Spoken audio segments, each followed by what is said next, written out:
Cantaloupe Island, written by Herbie Hancock and first released in 1964 on his record Empyrean Isles, is probably one of the most played jazz standards of all time. It's also one of the first tunes many musicians learn when they start improvising. In this video, I want to show you 3 levels from beginner to intermediate to solo over the changes of Cantaloupe Island. Let's first have a quick look at the changes.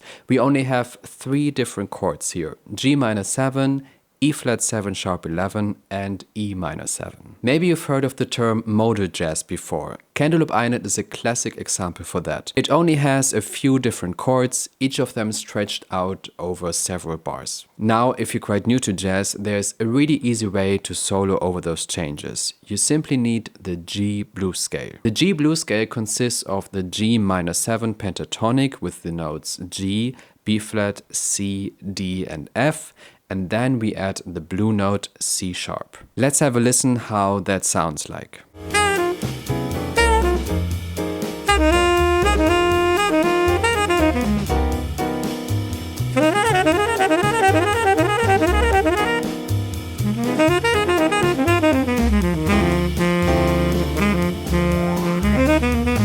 I would recommend that you start soloing only with the first note of the blues scale G. Then after a little bit you can add the second note B flat, later C, and so on until you have all the different notes of the blues scale.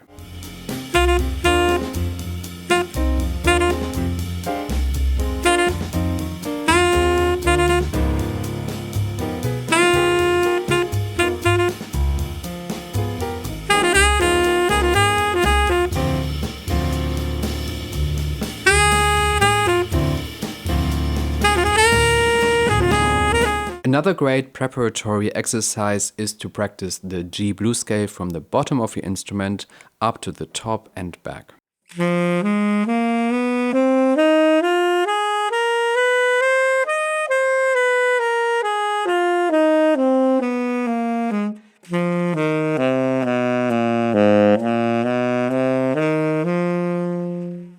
I would recommend that you try to commit all of this to memory as quickly as possible, so you're not stuck staring at a piece of paper when you're improvising. As jazz musicians, we need to know our stuff by heart. Let's get to level number 2. If it's not enough for you to solo with the blues scale and you want to express the different chords properly, now you can start practicing chord tones. G minor 7 has the chord tones G, B flat, D and F.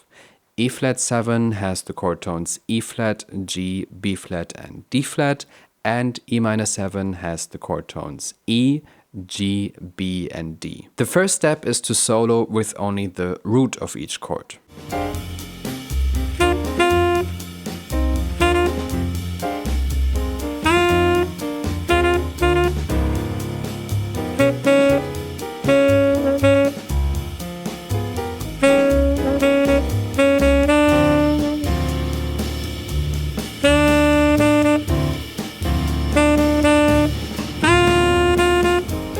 Later we can add the third of the chord, then the 5th and the 7th.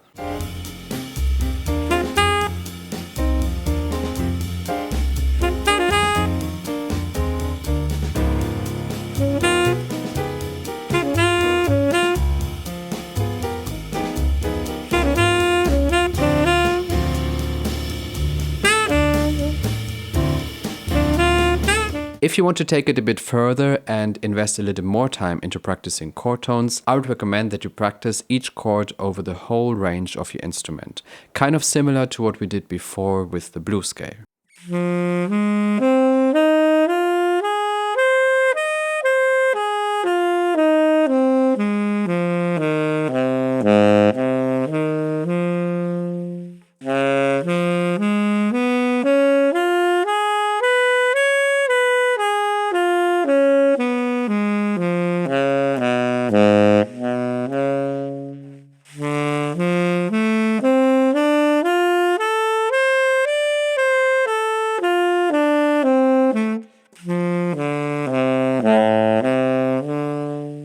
In case soloing with the chord tones is still not enough for you, let's have a look at level 3, soloing with scales. Usually when we have a minor chord that extends over several bars, we use the Dorian scale.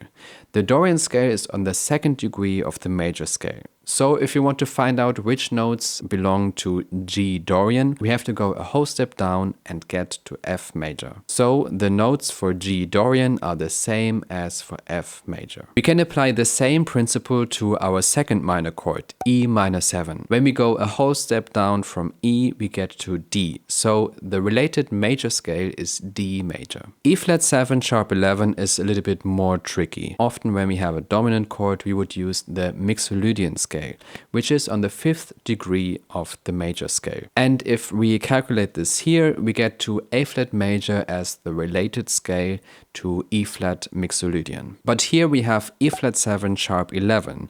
So instead of A flat, we play A natural. I know I've been rushing through the explanations of the scales a little bit here. In case you want me to take more time in another video so I can talk about when to use which scales, how to get to these scales, etc., let me know down in the comments. So what scales do we have now? For G minor 7 we have G Dorian. For E flat 7 sharp 11 we have the E flat Mixolydian sharp 11 scale, and for E minor 7 we have E Dorian. Before we can start soloing with the scales, we should really put some time into getting the scales under our fingers. The first step should be that you play each scale over 1 octave.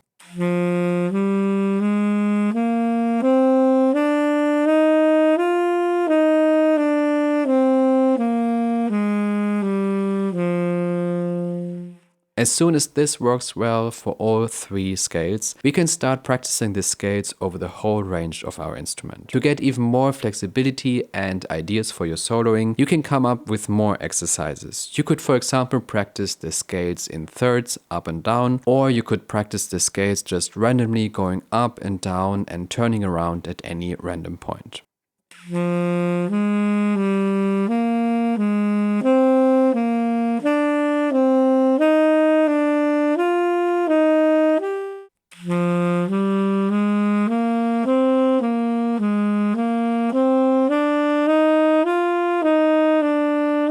Once you've gotten the scales under your fingers, you can start improvising. It's always quite a challenge to handle all of these different notes at once when you're soloing. So whatever tune you practice, I would always recommend that you first spend some time with the chord tones before you start with the scales. Let's see how it sounds when I solo with the scales over Cantaloupe Island.